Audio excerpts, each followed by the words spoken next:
साई लीला एक आध्यात्मिक सहवास.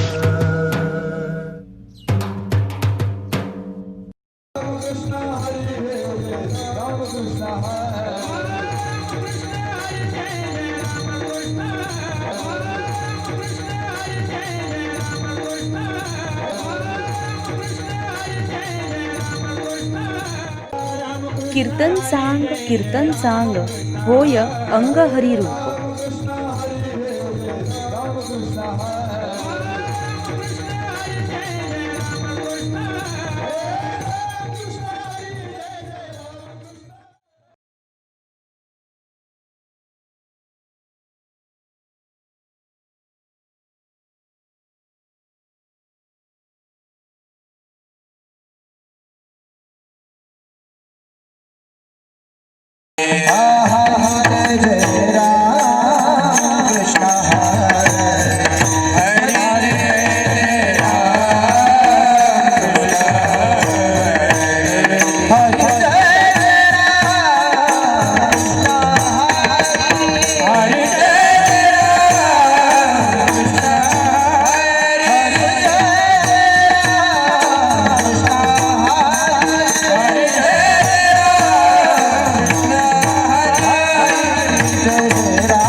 रंग रंग रे श्री रंग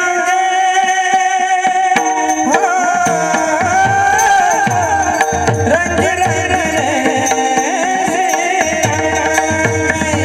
हो रंग रंग रे श्री हो रंग रंग रे श्री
विठ्ठल विठ्ठल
रंगी रंगी रे श्रीरंगे काय भुललासी पतंगे शरीर जायाची ठेवणे धरसी अभिलाष झणी नोहे तुझा हा परिवार नोहे तुझा हा परिवार द्रव्यदारा क्षणभंगूर शरीर जायाची ठेवणे धरसी अभिलाष झणी अंतकाळीचा सोयरा अंतकाळीचा सोयरा तुका म्हणे विठुधरा शरीर जायाची ठेवणे धरसी अभिलाष झणे विठ्ठल विठ्ठल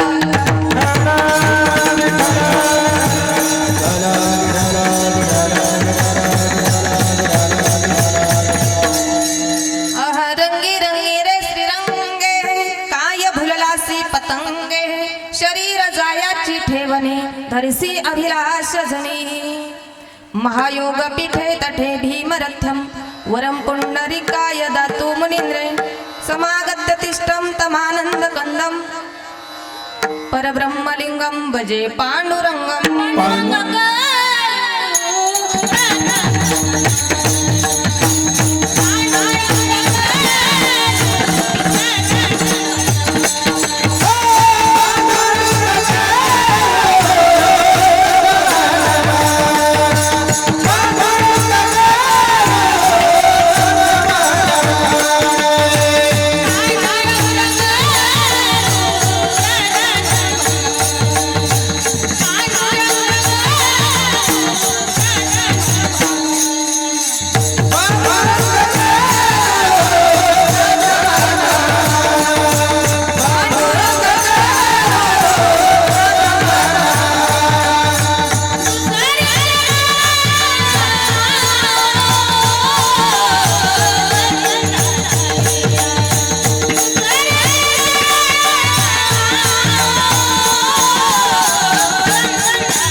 बाबाजी सद्गुरु दास तू काह समचरण सरोजम सांद्रनीला बुधावम जगननिहित पाणी मंडनम मंडनानं तरुण तुलसी माला कंदरम कंजनेत्रम सदयदवलहासं विठ्ठलं चिंतयामि नमो ज्ञानेश्वरा निवृत्ती उदारा सोपान देवा मुक्ताबाई नमो त्रिभुवन पावनी आद्यत्रय जननी देवांची हे जयांची किलिया स्मरण होय सकळ विद्येचे अधिकरण तेचे बंधू श्रीचरण सद्गुरूंचे ते नमस्कार होनी आता वचन ऐका कमळापती माझी रंकाची विनंती कर जुडितो कथे काळी आपण असावे जवळी मस्तक हे पायावरी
या वारकरी संतांच्या रंगी रंगी रे श्रीरंगे काय भुललासी पतंगे शरीर जायाची ठेवणे दर्शी अभिलाष जने प्रस्तुत प्राप्त प्रसंगी प्राप्त स्थळी प्राप्त समय कीर्तन रूपी सेवेसाठी निवडलेला अभंग देहूचे सुप्रसिद्ध साधू संत वैराग्य मूर्ती जगद्गुरु तुकाराम महाराज यांचा 4 चरणांचा मानवी जीवाला उपदेश करणारा अभंग विठ्ठल विठ्ठल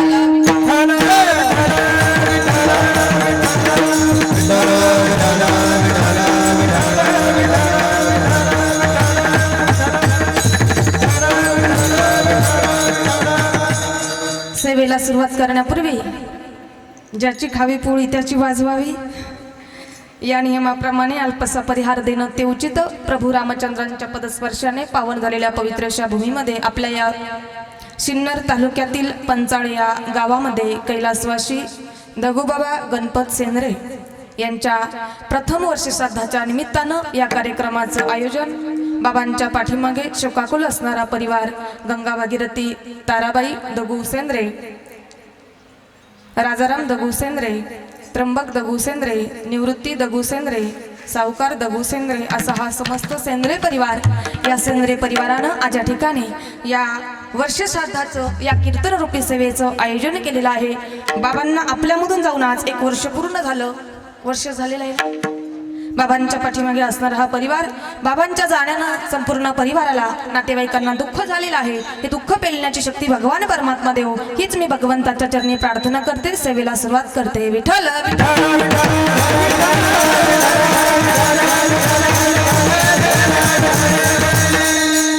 आज या ठिकाणी या कीर्तन रूपी सेवेसाठी, कारण कीर्तन कधी एकट्याचं नसतं. कीर्तन एकट्याचं एक आज जरी पत्रिकेवरती नाव तुम्ही एकटे म्हणजे एकट्याचं टाकलेलं आहे, पण कीर्तन आज एकट्याचं नाही.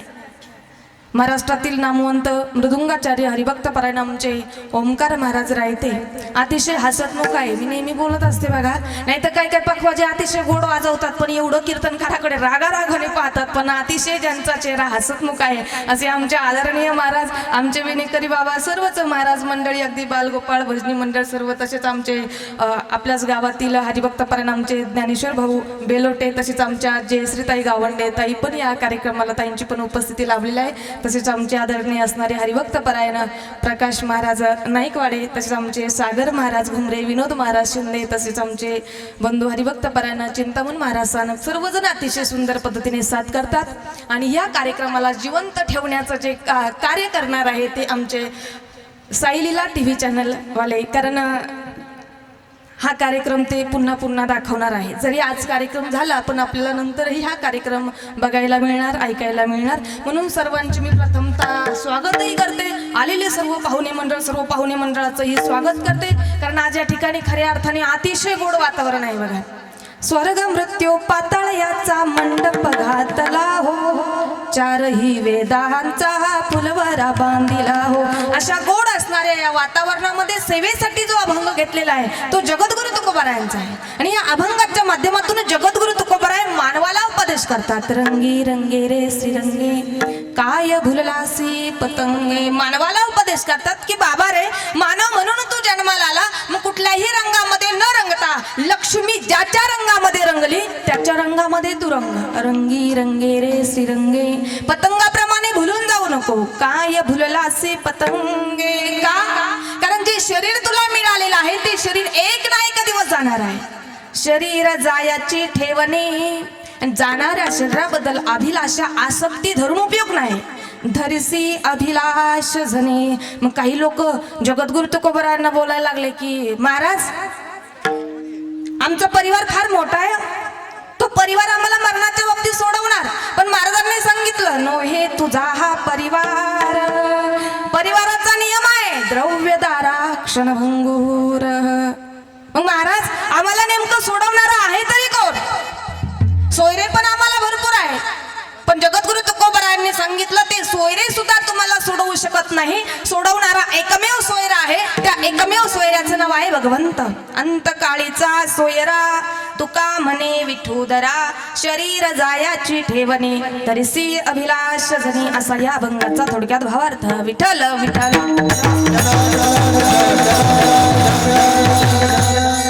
आजचा जो कार्यक्रम आहे हा कार्यक्रम वर्षश्राद्धाचा आहे.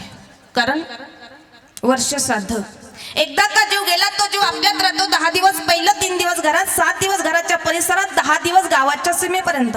एकदा का 10वा झाला, काकस्पर्श झाला की या जीवात्म्याचा परलोकाचा प्रवास सुरू होतो. आणि हा जीवात्मा परलोकाला जाऊन पोहोचतो 1 वर्षामध्ये. म्हणून वर्षश्राद्धाचा कार्यक्रम असा वर्षाने.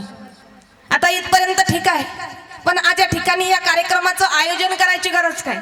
काय काय लोक म्हणतील भरपूर पाहुणे येतील, इकडच्या तिकडच्या गप्पा गोष्टी सुरू होण्यापेक्षा, सुरू ठेवण्यापेक्षा एक काम करा ना, ठेवा ना काहीतरी कीर्तन किंवा प्रवचन. आता आजचं कीर्तन टाइमपास म्हणून आहे का? कीर्तन टाइमपास म्हणून नाही. वर्षश्राद्धाच्या दिवशी कीर्तन ठेवण्याची गरज काय? प्रवचन ठेवण्याची गरज काय? विठ्ठल विठ्ठल.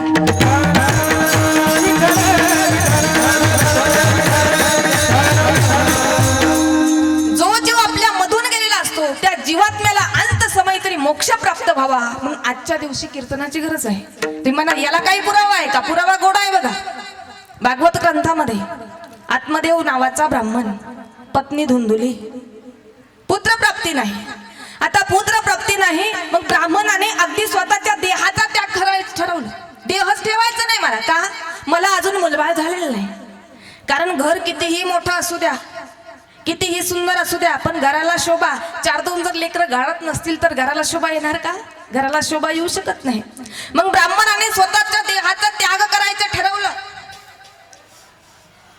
मग भगवंतानं त्या ठिकाणी संन्यासाचं रूप धारण केलं आणि भगवंतानं या ब्राह्मणाचा हात धरला. तू का म्हणून देहाचा त्याग करतो? मला अजून पुत्रप्राप्ती झालेली नाही. मला एक गाय आहे, त्या गायीला पण वासरू होत नाही. आणि माझ्या घरासमोर एक झाड आहे, त्या झाडाला सुद्धा फळ येत नाही.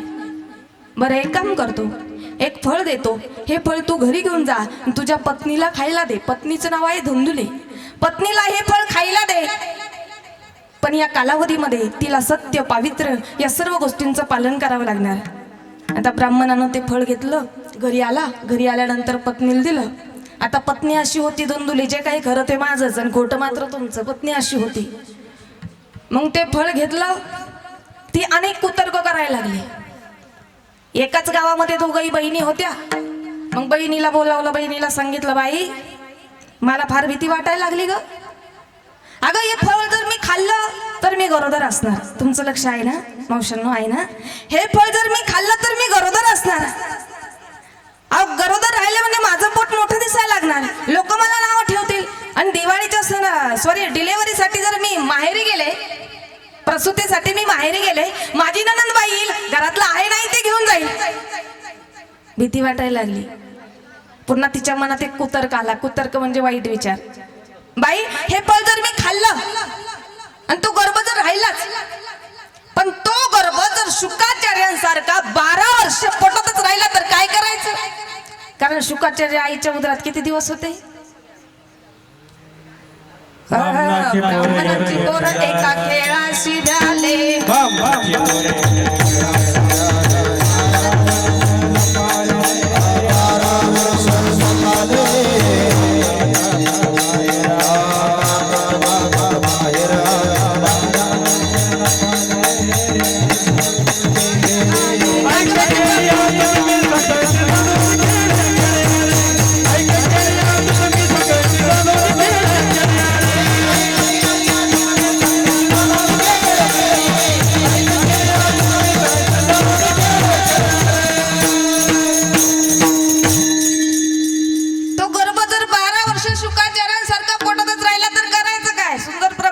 ब्राह्मणाची पोर एका खेळाशी झाले. 12 वर्ष लपाले रे, कापत कापत बाहेर आले. नागवच पळून गेले रे, उघडे नागणे तसेच पुढे पळायचे. मैच्या मनात कुतर्क आला. बाई तो गर्भ जर 12 वर्ष जर शुकाचार्यांसारखा पोटातच राहिला तर करायचं काय? बहिणीनं आयडिया दिली. बहिणीनं आयडिया काय दिली ऐका.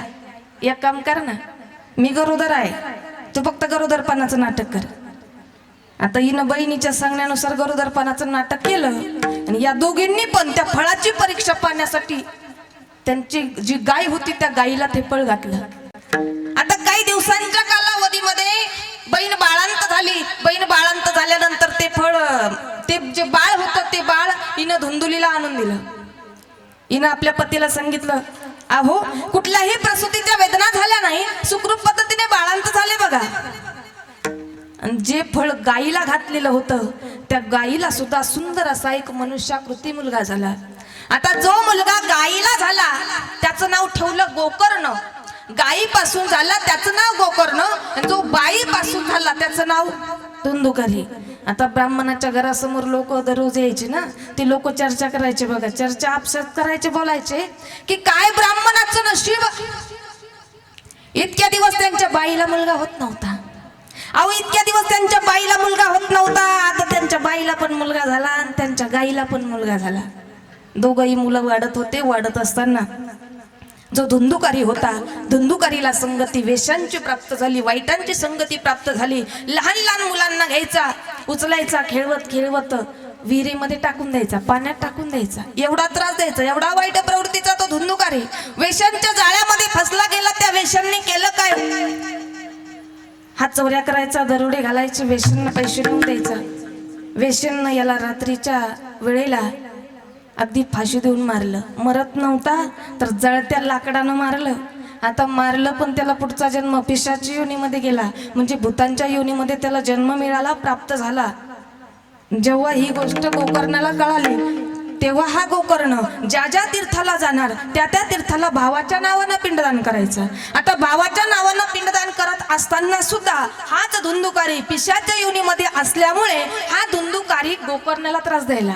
कारण बघा तुम्ही, घरामध्ये कधी कधी अशी जी काही गेलेली व्यक्ती असतात ती व्यक्ती घरातल्या जाणत्या व्यक्तींना त्रास देतात. आता कोणाला ते त्रास देतात? ज्यांच्याकडून त्यांचा उद्धार होणार असतो अशाच व्यक्तीला ते त्रास देतात. मग हा धुंदुकारी पिशाच्या योनीमध्ये होता, पण हा गोकर्णाला त्रास द्यायचा का? कारण गोकर्णाकडून या धुंदुकारीचा उद्धार होणार होता, म्हणून गोकर्णाला संगती अगोदरच ऋषीमुनींची असल्यामुळे ऋषीमुनींनी सांगितलं काही करू नका, तुम्ही एकच काम करा, 7 दिवस भागवत कथेचं आयोजन करा. 7 दिवस भागवत कथेचं आयोजन केलं. एका दिवसाला एक गाठ तुटत गेली. असं करता करता धुंदुकारीचा उद्धार झाला. म्हणून जो जीव आपल्या मधून गेलेला आहे त्या जीवात्म्याला अंत समय तरी मोक्ष प्राप्त व्हावा, म्हणून यासाठी आजच्या दिवशी कीर्तनाची गरज आहे. विठ्ठल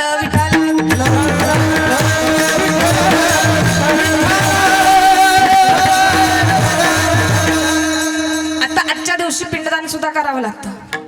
10व्याच्या दिवशीही पिंडदान करावं लागतं आणि वर्ष श्राद्धाच्या दिवशीही पिंडदान करावं लागतं. आता पिंडदान जर केलं तर आपल्याला काही फायदा होतो का? कारण पिंडदान केलं, जी पितरं असतात ते तृप्त होतात. तृप्त झाले, परिवाराला आशीर्वाद देतात. तू का माने पितृ आशीर्वाद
पूर्वज, स्वर्गातील पूर्वज देखील वाट पाहतात. पण आजच्या दिवशी पिंडदान केलं पाहिजे. पिंड पदावरी दिला आपोलिया करे, माझे झाले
गया वर्जना. फिटले पितरांचे ऋण, पितरांच्या ऋणामधून पुत्राला उत्तीर्ण होण्यासाठी वर्ष श्राद्धाचा विधी हा करावा लागतो.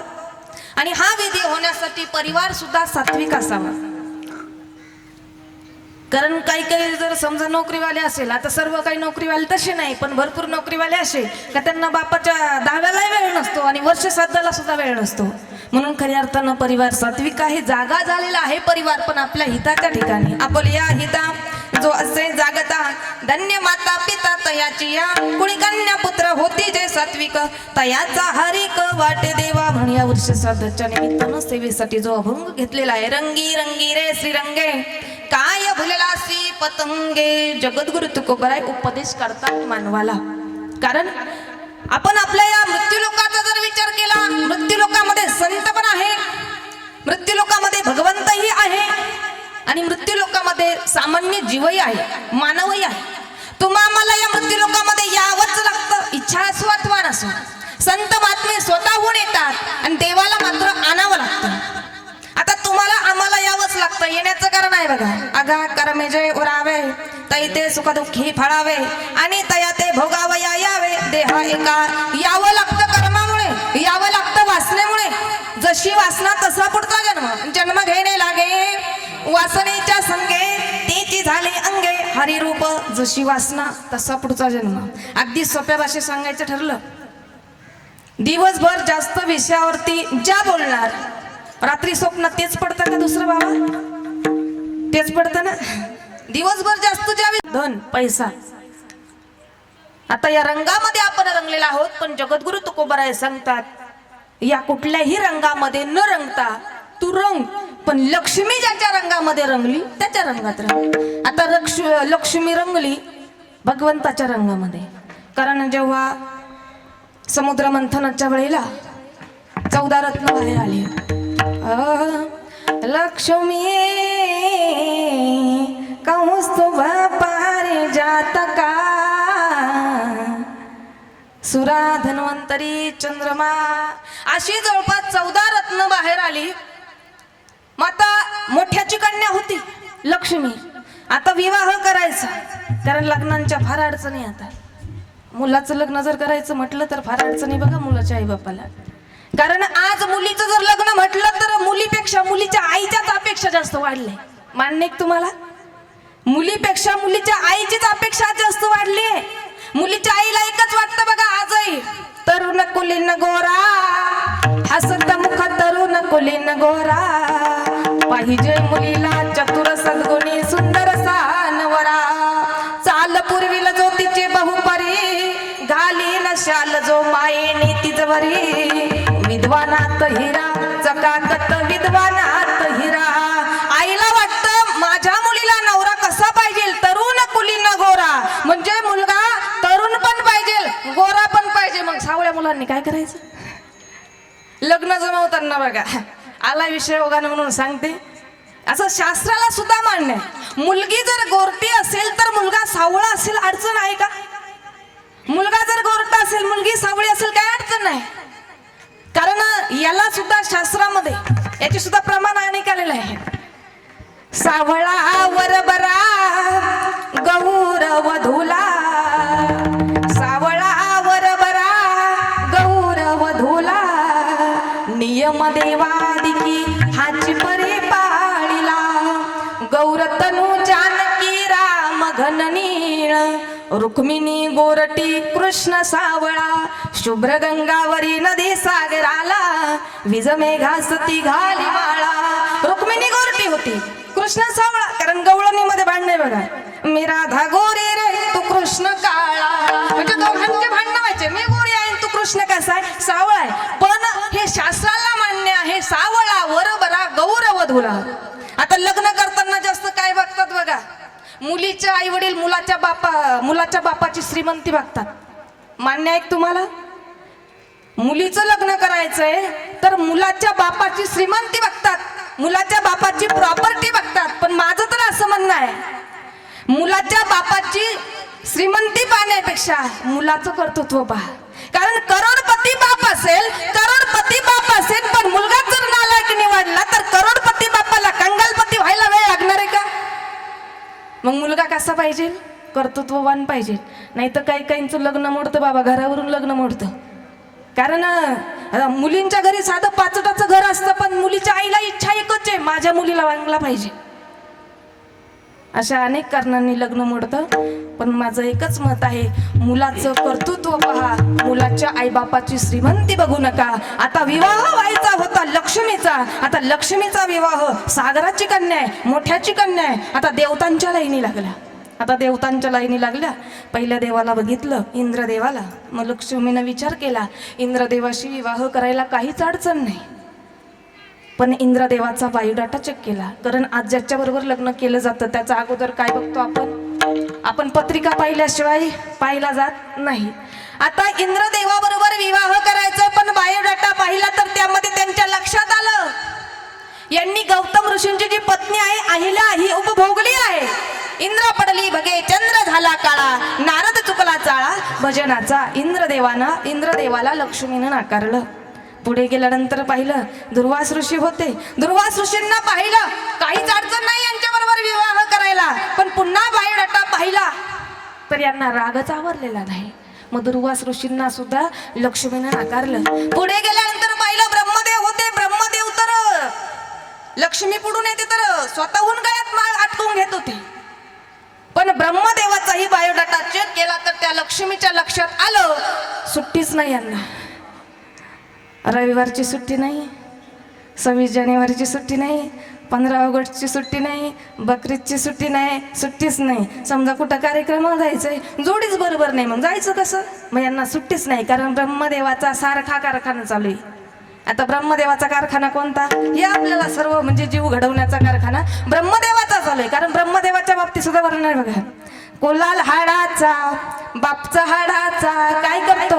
अखंड घडवितो मडके रे. मडके म्हणजे जे कुंभार मडके घडवतात ते मडके नाही. हे जे आपण सर्व जे मडके आहोत हे घडवण्याचं कार्य ब्रह्मदेवाचं आहे. मग लक्ष्मीने विचार केला यांना सुट्टीच नाही, यांच्या बरोबर विवाह करून उपयोग नाही. मग ब्रह्मदेवाला नाकारलं. पुढे गेल्यानंतर परशुरामाला पाहिलं. परशुरामाबरोबर विवाह करायला काहीच अडचण नाही, पण पुन्हा त्यांच्याही बद्दल इतिहास पाहिला त्यांच्या लक्षात आलं यानं तर पप्पाचं ऐकून मम्मीचं मुंडकं उडवलं, बापाचं ऐकून आईला मारलं. मग जे बापाचं ऐकून आईला मारतंय ते बायकोला घरात ठेवणार का?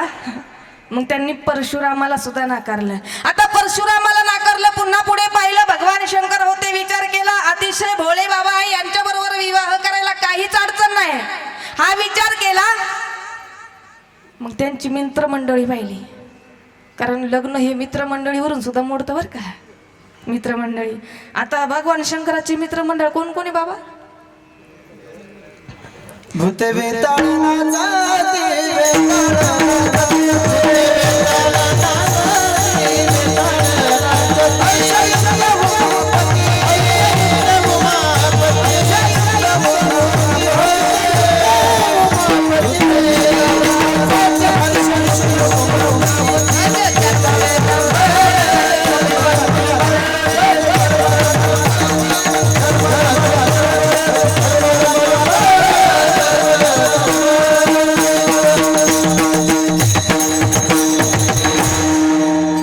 लक्ष्मीना मित्रमंडळी पाहिली. बद्दव्या ताळनाच ती हर्षयुक्त उमापती गज चर्म व्याघ्रांबर कंठी शोभे वासुकी हर हर. मित्रमंडळी पाहिली. मग लक्ष्मीने भगवान शंकराला नाकारलं. पण शेवट जे होते ते विष्णू होते. विष्णूला पाहिलं, भगवंताचं रूप पाहिलं, कारण भगवंताचं रूप अतिशय सुंदर. राजस सुकुमार मदनाचा पुतळा रवी शशी कळा लोपलिया, एवढं भगवंताचं रूप लक्ष्मीनं पाहिलं. आणि भगवंताच्या गळ्यातच वर माला टाकायला लागल्या. पण भगवंतानं सांगितलं थांबा, अहो तुम्हाला जरी मी पसंत आहे पण मला नाही ना तुम्ही पसंत. तुम्हाला आहे मी पसंत पण मला तुम्ही पसंत नाही. मला तुमच्याशीच लग्न करायचंय. मी तुमच्याच गळ्यात वर माला घालणार, सर्वांना डावलून आले, मला तुमच्याशीच लग्न करायचं. भगवंतानं सांगितलं जरी मी तुझ्याशी लग्न केलं पण तुला जागा माझ्या हृदयामध्ये भेटू शकत नाही का? कारण माझ्या हृदयामध्ये माझ्या भक्तांसाठी जागा आहे. मग तुला जर थांबायचं असेल तर माझ्या पायाजवळ थांबावं लागणार. पाया लक्ष्मीचे हाय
सर्वस्वे करोनी सेवा अभिमान सांडोनी पांडवा ती पाय धुवावयाची आदैवा पात्र जाहली देवा मी तुमच्या पायाची सेवा करेल कारण खऱ्या अर्थानं तुमच्या पायामध्ये मी खरं सुख मानते तुझे पायी सुख सर्व आहे तुका म्हणे काही न मागो अनेक तुझे पायी सुख सर्व आहे देवा मला कशाची अपेक्षा नाही मला तुमच्या पायांची अपेक्षा आहे मलानीचे राजा वंदी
शूळपाणी म्हणजे लक्ष्मीनं अपेक्षा केली भगवंताच्या चरण सेवेची मग लक्ष्मी रंगली भगवंताच्या रंगामध्ये मग जगद्गुरु तुकोबराय सांगतात रंगायचंच असेल लक्ष्मी ज्याच्या रंगामध्ये रंगली त्याच्या रंगामध्ये रंगा कारण त्याच्याच रंगात का रंगा कारण त्या भगवंतानंच एवढं गोड आपल्याला शरीर दिलंय देवे दिला देह भजना गोमटा तो या झाला फाटा बांधिकेचा एवढं गोड शरीर देवानं आपल्याला दिलं देवानं एवढा उपकार केलाय आपल्यावरती सर्वांचे चेहरे सारखे नाही आहे का चेहरे सारखे नाही सर्वांच्या आवडी तरी सारख्या आहे का आवडी सुद्धा सर्वांच्या सारख्या नाही हे उपकार भगवंताचे काय झालं बघा आपल्या गावचा माणूस गेला नाशिकला आता नाशिकला गेला त्यानं 4,000 रुपयाचे बूट आणले 4,000 रुपयाचे बूट आणल्यानंतर घरी आला बायकोन पाहिलं ना आता बायकोन पाहिल्यानंतर एवढी तळपायची आग मस्तकाला गेली तिनं सांगितलं का हो लय पोर पण आलाय भाई तुम्हाला अशा वस्तू वापरायला लय तरुण पण आलाय आता बिचार नाराज झाला बरं नाराज झाला तिनं सांगितलं आम्ही 100 रुपये रोजानं कामाला जावं 200 रुपये रोजाला कामाला जावं जास्त धावपळ जर केली तर 300 पण पडतो 400 पण पडतात तुम्हाला तरुण पण आलाय यानं ते बूट घेतले आणि गेला ना परत नाशिकला आता दुकानदाराकडे गेला दुकानदाराला सांगितलं मालक अहो माझ्या पत्नीला काय हे बूट आवडले नाही बरं का हे बूट परत घ्या आणि तेवढे 4,000 रुपये द्या आता दुकानदार पण चांगलं होतं कारण काही काही दुकानदार वस्तू परत घेत नाही आता त्यांची काय चुकी नसते आपण पण काय करतो घरी आणतो वस्तू वापरून घेतो परत दुकानदाराला जाऊन सांगतो वस्तू वापरलीच नाही फक्त घालून बघितली पायामध्ये चप्पल आणि बसले नाही व्यवस्थित तर परत घेऊन आलो मग आता त्या दुकानदारानं ते बूट परत घेतले 4,000 रुपये याला परत दिले हा घरी आला पुन्हा 6 महिन्यांनी हा त्याच दुकानात गेला आता त्याच दुकानात गेल्यानंतर दुकानदाराला विचारलं बूट आहे का दिले दुकानदारने सांगितलं हो एवढे महागाचे वस्तू आता लोक वापरत नाही चालू काम धकवून घेतात लोक 50चे घेतील 100चे घेतील 200चे घेतील एवढ्या महागाचे वस्तू लोक वापरत नाही मग बूट तशीच आहे मग एक काम करा ना हे 4,000 रुपये घ्या आणि तेवढे बूट द्या मला दुकानदारने विचारलं म्हणे का हो 6 महिन्यापूर्वी तुम्ही माझ्याकडून बूट घेऊन गेले ते तुमच्या पत्नीला हे बूट आवडले नाही मला आता तुम्ही सांगा 6 महिन्यामध्ये तुमच्या पत्नीची आवड बदलली काय यानं जे उत्तर दिलं तेवढं काळजीपूर्वक ऐका म्हणे माझ्या पत्नीची आवड नाही बदलली मग मी पत्नीच बदलली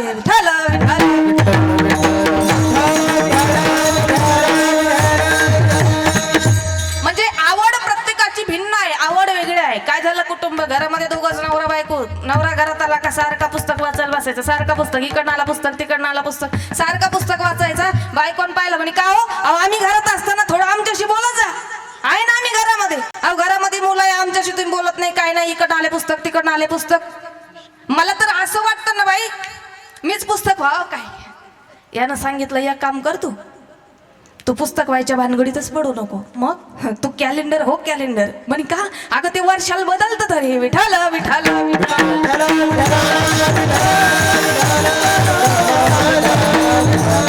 मला सांगायचं एकच आहे देवानं सर्वांची आवड सुद्धा एक दिलेली नाही आवड सुद्धा भिन्न आहे उपकार त्या भगवंताचे आहे मग त्या भगवंतानं आपल्याला एवढं गोड शरीर दिलं त्या भगवंताच्या रंगामध्ये रंगण्याची आपल्याला गरज आहे म्हणून जगद्गुरु तुकोबाराय सांगतात इतर कुठल्याही रंगामध्ये रंगू नको लक्ष्मी त्याच्या रंगामध्ये रंगली त्याच्या रंगामध्ये रंग श्री रंगे श्री लक्ष्मी रंगे म्हणजे त्या भगवंताच्या रंगामध्ये रंगली म्हणून रंगी रंगे रे श्रीरंगे काय भुललासी पतंगे पतंगाप्रमाणे भुलून जाऊ नको आता तुम्ही म्हणाल पतंग कोणता मुलं ग्राउंडवरती उडवतात तो का तो नाही पतंग नावाचा कीटक असतो दिव्याच्या भोवती घिरट्या घालतो दिव्याच्या भोवती घिरट्या घालत असताना दिवा पण विजवतो आणि स्वतः पण मरतो कारण माऊली वर्णन करतात पतंगा दीप्ती अलिंगन तेथ त्यासी अचूक मरण तेवी विषया चरण आत्मघाता कारण पतंग या कीटकाचा जो नाश झालेला आहे हा नाश रूप या विषयाने झालेला आहे विषय अनेक आहे महत्वाचे विषय पंच आहे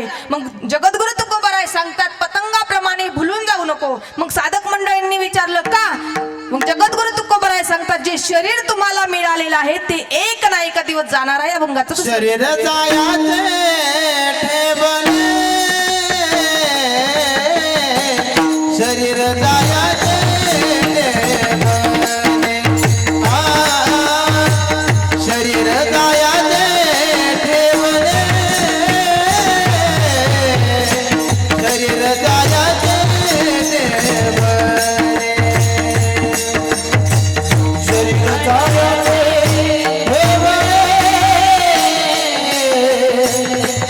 जायाचे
शरीर जायाचे धरिसी अभिलाष जनी जे शरीर तुम्हाला मिळालेलं आहे ते नासलेलं आहे ते एक ना एक एक दिवस जाणार आहे, कारण शरीराच्या मुख्य अवस्था आहे 6.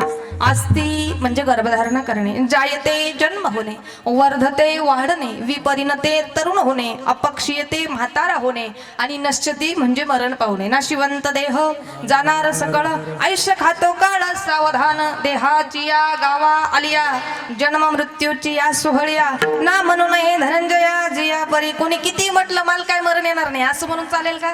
जायचं प्रत्येकाला. असंच आम्ही बोलता बोलता एका गावात बोलून गेले मी कीर्तनामध्ये, या गावातले सर्व लोक मरणार.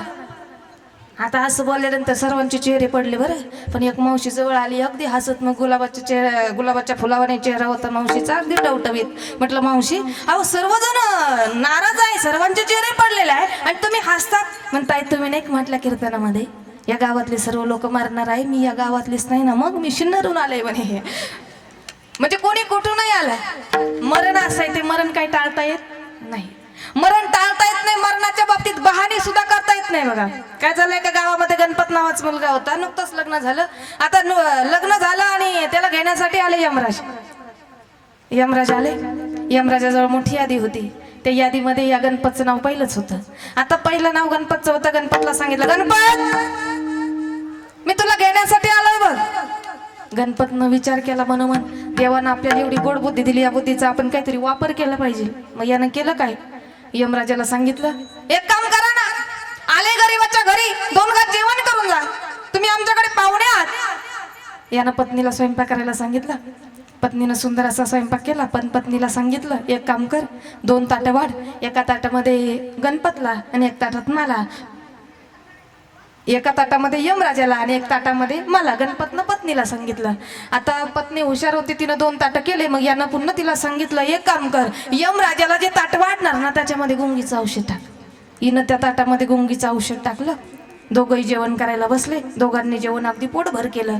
आता दोघांना जेवण पोटभर केलं, जास्त जेवण झालं म्हणजे माणसाला काय लागते बाबा, झोप लागते. आता यमराजाला एवढी गोड झोप लागली, तेवढ्या वेळेमध्ये या गणपतनं इकडे केलं काय, जी यादी होती यमराजाजवळ त्या यादीमध्ये याचं नाव पहिलं होतं, ते पहिलं नाव खोडलं आणि शेवट लिहून ठेवलं. आता नाव शेवट लिहिलं. यमराज कालांतराने जागे झाले. जागे झाल्यानंतर यमराजानं गणपतला सांगितलं, गणपत मी तुझ्यावरती अतिशय खुश आहे बघ. अरे आलं होतं तुला न्यायलाच आलं होतं, पण आता एक काम करतो, या यादीमध्ये ज्याचं नाव शेवटचं आहे त्याला घेऊन जातो. म्हणजे मरणाच्या बाबतीत कोणी कितीही बहाणे केले, मरण असं आहे का ते मरण टाळता येत नाही. तो काळ कधी येईल आणि कधी आपल्यातून एखाद्याला घेऊन निघून जाईल सांगता येत. आली बाई यामाची वरात, सारे बसून घरात, सर्व घरात बसलेले असतात. तो काळ दिसतो फक्त कोणाला दिसतो, ज्याला घ्यायला आलाय त्याला तो काळ दिसतो. आणि हा काळ कधी येईल सांगता येईल का? क्षणभंगुर नाही भरवसा, वारे सावध तोडा माया आशा, काही ना चले माग गळा पडेल भासा, पुढे हुशार थोर आहे वसागा, राम राम स्वरा आधी. क्षणाचा सुद्धा भरोसा नाही, काळ कधी घेऊन निघून जाईल हे सांगता येत नाही, मरण टाळता येत नाही. मग जगद्गुरु तुकोबराय सांगतात, जे शरीर तुम्हाला मिळालेलं आहे ते एक ना एक दिवस जाणार आहे. जाणाऱ्या शरीराबद्दल तुम्ही अभिलाषा धरू नका, आसक्ती धरू नका, कारण आशा ही नेहमी दुःखाला कारणीभूत ठरत असते. आशा जीवाला अपेक्षा असते, घर असावं, पण किती आपण घराला आपलं घर म्हटलो ते घर आपलं आहे का? राष्ट्रसंत तुकडोजी महाराज एका अभंगात गोड वर्णन करतात बघा. अरे तू म्हणशील घरदार हे इथेच राहील सार, मेल्यावरती आपलं घर स्लॅबच्या बंगल्यावर, असं होतं. मेल्यावरती आपलं घर गावाच्या बाहेर, आणि तू म्हणशील पैसा अडका हा इथेच राहील सडका, मेल्यावरती आपल्या बरोबर मातीचा एक मडका. म्हणे तुकड्या घोडे हत्ती याची क्षणात होईल माती, रावण मेला लंका जळाली तशीच होईल गती. माणसानं कितीही कमवलं जाताना माणूस बरोबर नेत नाही. आता आपला विषय सोडा, रावणानं साधं मिळवलं होतं का? एवढं रावणानं मिळवलं होतं, पण शेवट तुका म्हणे म्हणे ज्याची संपदा एवढी सांगा ते कवडी नेली नाही सदा 1 रुपया सुद्धा राहून नेला नाही. म्हणून जाणाऱ्या शरीराबद्दल अभिलाषा धरून आसक्ती धरून उपयोग नाही. कारण अभिलाषा आसक्ती ही दुःखाला कारणीभूत ठरत असते. सर्व सुखाची या आशा जन्म गेला. सर्व सुखामध्ये सुख पाहता पाहता माणूस मरतो पण त्याला खऱ्या अर्थानं सुख मिळत नाही. दुःख प्राप्त होतं पण सुख मिळत नाही. काय झालं बघा, आपल्या पंचाळ्याचा माणूस गेला दुकानामध्ये, दुकानात गेला, नारळ घ्यायचं होतं. दुकानदाराने सांगितलं 20 रुपयाला बरं का नारळ. आता ग्राहकाचा एक स्वभाव असतो 5 रुपये तरी कमी करणार. मग यानं सांगितलं 15 रुपयाला द्या ना. मग म्हणे 15 रुपयाला नारळ भेटेल पण इथं नाही भेटायचं. मग शिन्नरला जावं लागणार. आता 15 रुपयाच्या नारळासाठी माणूस गेला कुठं? शिन्नरला. आता शिन्नरला गेला, नारळ घ्यायचं होतं. केवढ्याला आहे नारळ? म्हणे 15 रुपयाला. म्हणे 10ला द्या ना. 10ला नारळ भेटेल पण इथं नाही भेटायचं. मग नाशिकला जावं लागणार.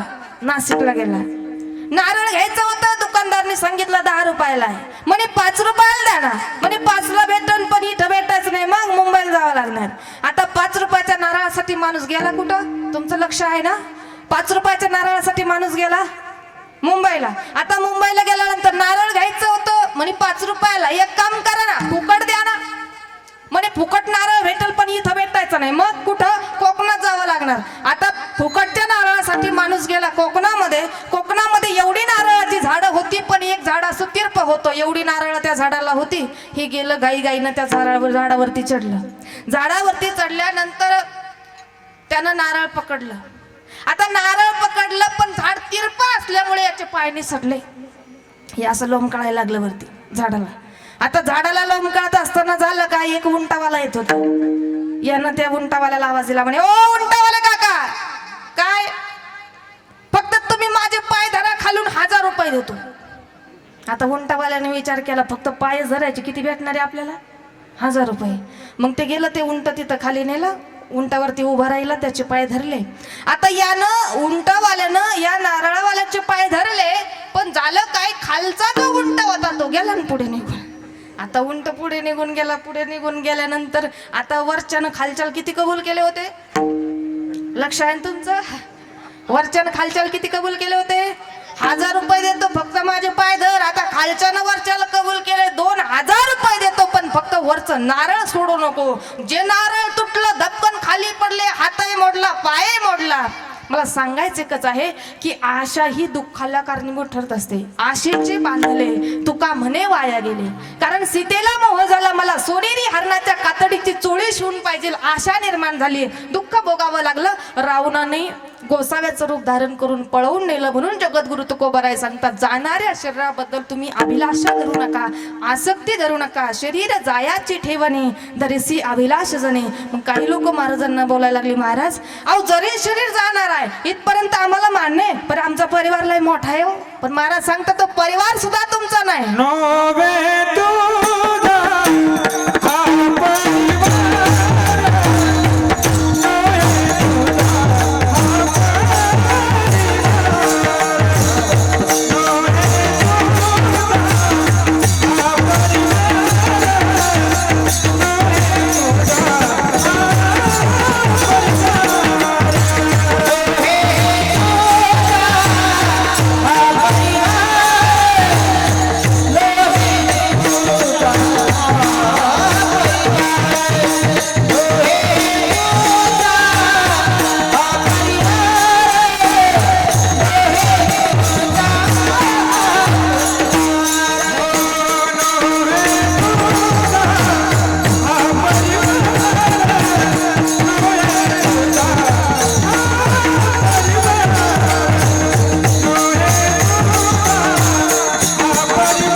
द्रव्यदार क्षण भंगूर शरीर जायाची ठेवणे धरिसी अभिलाष जनी सर्व पुरुष मंडळ महिला मंडळ सर्वांनी आपापले हात वरती करा. विठोबार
हे तुझा हा परिवार द्रव्यदार क्षणभंगूर. ज्या परिवाराला आपण आपला परिवार म्हणतो तो परिवार आपला नाही. आता तुम्ही म्हणणार कसं काय, आता परिवार जर नसता या बाबांचा हा कार्यक्रम केला असता का? परिवार आहे पण तो परिवार मरणाच्या बाबतीत सोडवू शकत नाही. कारण मराव मात्र कितीही मोठा परिवार असेल मराव मात्र एकट्याला लागतं. साथी तुझा कोणी नाही, साथी तुझा कोणी नाही, तू एकटाच मर. कोणाचे गण गोत्र कोणाचे धन, सर्व म्हणती माझं माझं मीच आहे करता. पण चुटकी सरचा निघून जाशील कोणी नाही धरता. अरे मोठे मोठे घसरून गेले थरावर थर, कोणाचे गण गोत्र कोणाचे धन. परिवार कितीही मोठा असेल तो परिवार नाही रे.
महाराजांनी अतिशय सुंदर प्रमाण दिलेलं आहे. मोजून फक्त 10च मिनिट वेळ घेणार आहे. कोणी जाग्यावरून उठू नका.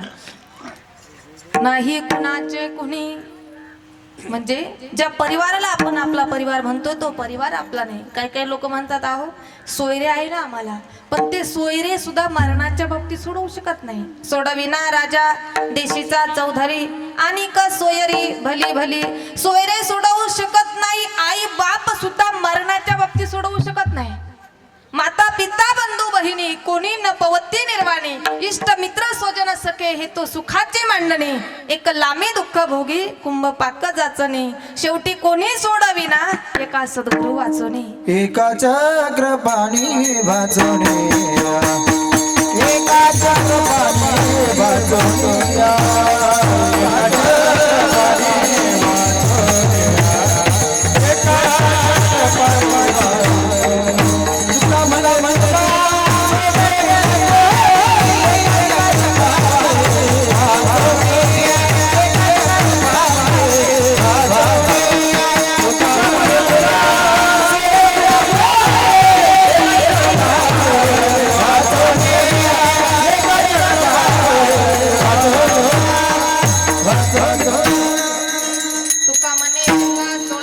कोणी एक चक्र पाणी वाचवणे. ह्या सोडवणारा आहे तो फक्त एकमेव भगवंत आहे. सोडवणारा एकच स्वैर आहे. अंतकाळी त्याचं नाव आहे भगवंत. अभंगाचं शेवटचं चरण.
धरसिया निराशा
धरसे अभिलाष झणे ज्ञानेश्वर माऊली ज्ञानराज माऊली ज्ञानेश्वर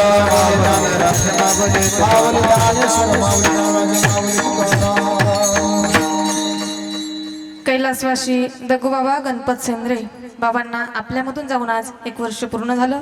यांच्या वर्ष श्राद्धाच्या कार्यक्रमाच्या निमित्तानं सर्वजण जमलेला आहात. बघा बाप जोपर्यंत बाप घरात असतो तोपर्यंत घराला वजन असतं. कारण संत महात्म्यांनी वर्णन केलेलं आहे, लाभावीनं जे प्रेम करतात ते आई वडील. जगाचा पण विचार केला, जगाच्या पाठीवर तीर्थ भरपूर, पण महत्वाची जी तीर्थ आहे दोन, एक म्हणजे आई आणि दुसरे म्हणजे वडील. सकळ तीर्थाची धुरे जी एका माता पितरे तया सेवेसे किर शरीरे लोन किजे ऐसी कळवळ्याची जाती करी लाभावीन प्रीती. लाभावीन प्रेम करतात त्यांचं नाव जगामध्ये आई आणि वडील आहे.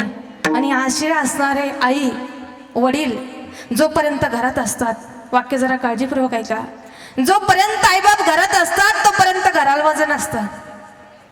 जोपर्यंत आईबाप घरात असतात तोपर्यंत घराला वजन असतं. आणि एकदा का आईबाप गेले, मरण पावले, घराचं वजन निघून जातं. तुम्ही कितीही मोठे फोटो काढा, किती मोठे फोटो घरात लावा, पण घराला वजन राहत नाही. म्हणून बाप तो बाप, आई ती आई. खऱ्या अर्थानं या परिवाराचे बाबा गेले, जाऊन वर्ष पूर्ण झालं. आता या बाबांना 4 मुलं आहे, मुली नाही का, नाही का, या बाबांना 4 मुलं आहे. आता या 4ही मुलांनी त्यांच्या सुना असतील, नातवंड असतील, पुतण्या असतील, यांनी दुसऱ्याच्या बापाला कितीही आपला बाप म्हटलं, मला सांगा दुसऱ्याचा बाप यांचा होणार? होऊ शकत नाही का? डोंगरा आड सूर्य गेला तो सूर्य पुन्हा दुसऱ्या दिवशी दिसतो. डोंगरा आड सूर्य गेला तो सूर्य पुन्हा दुसऱ्या दिवशी दिसतो. पण आईबाप माती आड गेले पुन्हा दिसू शकत नाही. सोडूनिया गेले बाबा मायले कराला, सोडूनिया गेले बाबा मायले कराला. बाबा बाबा बाबा हाका मारू मी कुणाला, बाबा बाबा बाबा हाका मारू मी कुणाला. बाबा आमच्यासाठी कष्टलेस फार, बाबा आमच्यासाठी कष्टलेस फार. सोडूनिया गेले बाबा सेंद्रे परिवार, सोडूनिया गेले बाबा सारा परिवार. लेकी सुना रडत बसती कान कोपर्याला, लेकी सुना रडत बसती कान कोपर्याला. आठवण येते बाबा याच घडीला, आठवण येते बाबा याच घडीला. बाप तो बाप. सर्व संतांनी कवींनी आईचं तोंड भरून कौतुक केलं, पण बापाबद्दल जास्त ठिकाणी बोललेलं दिसत नाही. बाप छत्रपती शिवाजी राजांना घडवणाऱ्या जिजाबाई साहेब सर्वांच्याच लक्षात आहे, पण शहाजीराजे लक्षात नाही. माझा कृष्ण वाचला पाहिजे रडणारी देवकी माता सर्वांच्या लक्षात आहे, पण वासुदेव बाप लक्षात नाही.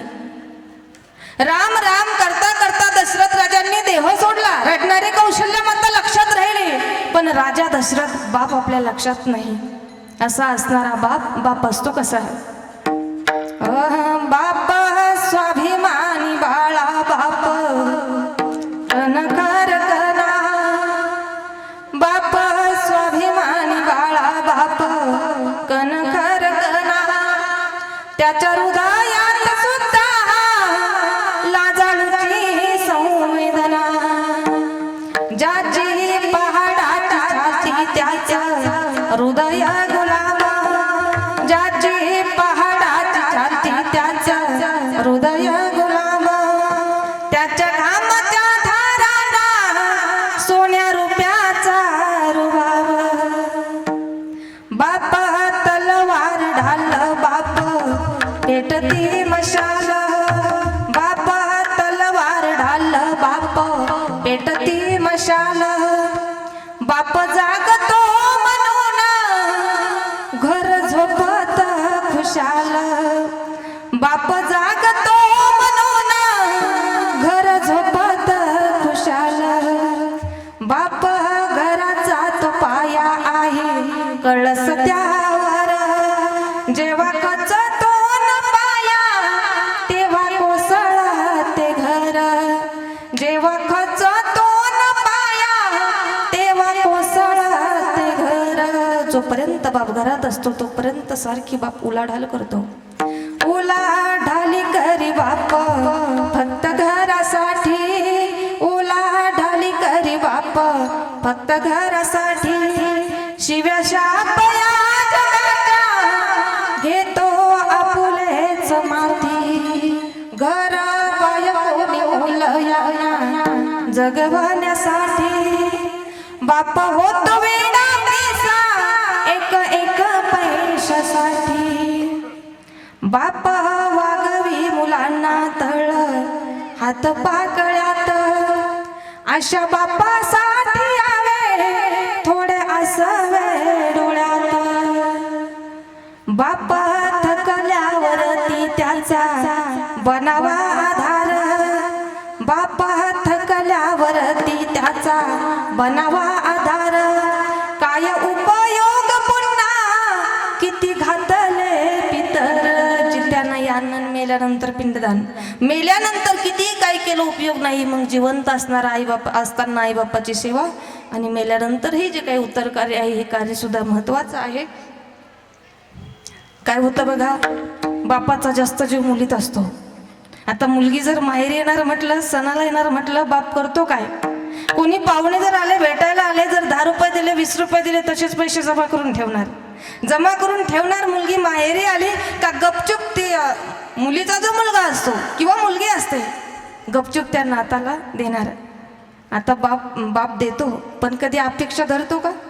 नाताला मी मागच्या वेळेला 1000 रुपये दिले होते, मुलीला मी 1000 रुपये दिले होते, पण परतीची अपेक्षा बापाला नसते, कारण लाभावीनं तो प्रेम करतो. शिवाय त्याचं जास्त प्रेम त्याच्या मुलीमध्ये असतं.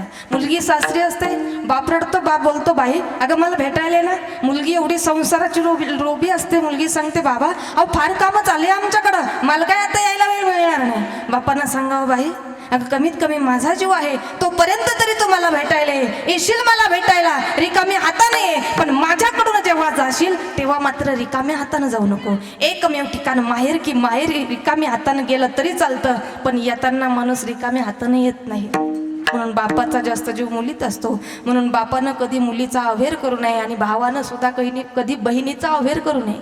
कारण बहीण कितीही श्रीमंत घरात असेल, बहिणीच्या घरी सोन्याचा धूर निघत असेल, पण बहिणीला अपेक्षा असते तिच्या माहेराची, बहिणीला अपेक्षा असते भावाची.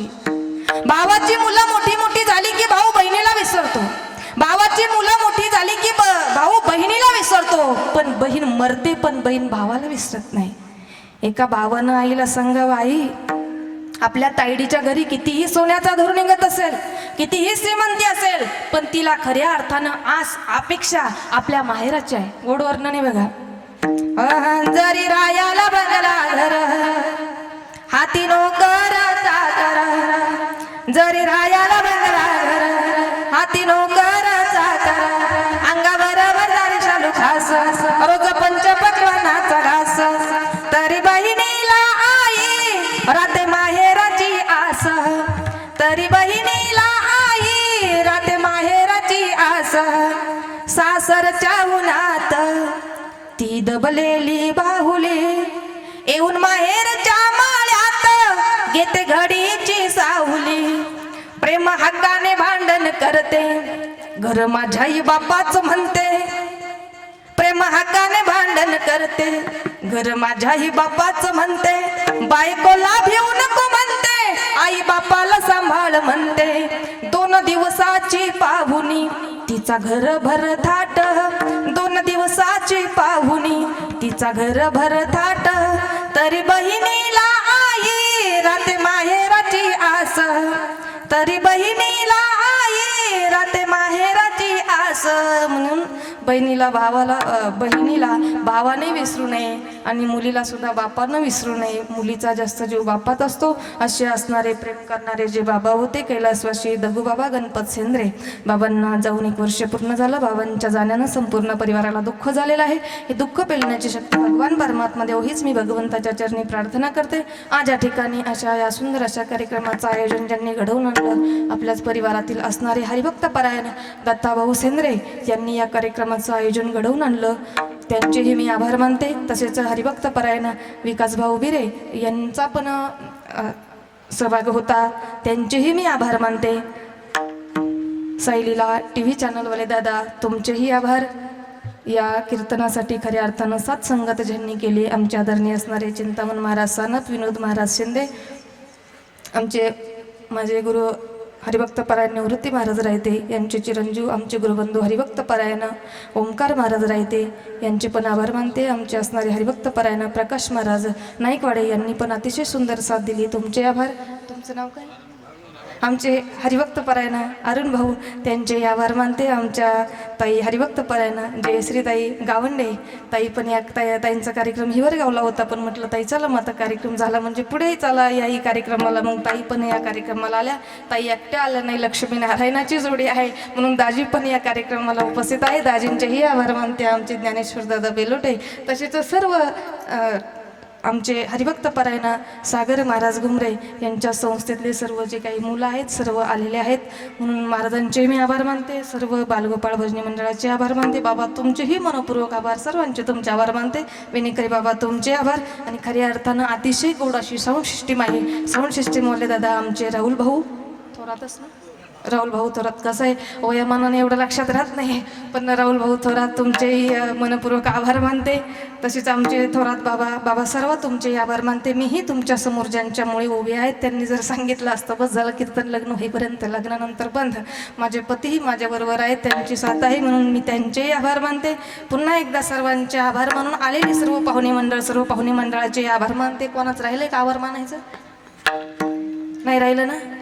बाबासमोर बसलेले सर्वांचे आभार.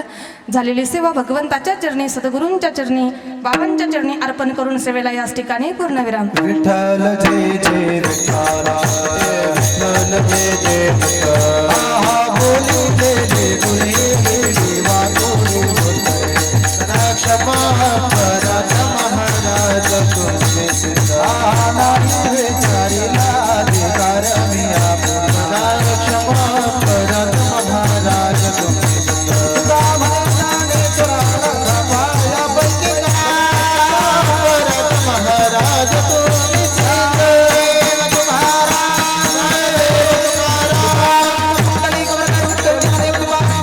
भगवान की ज्ञानेश्वर महाराज की जय जय जय.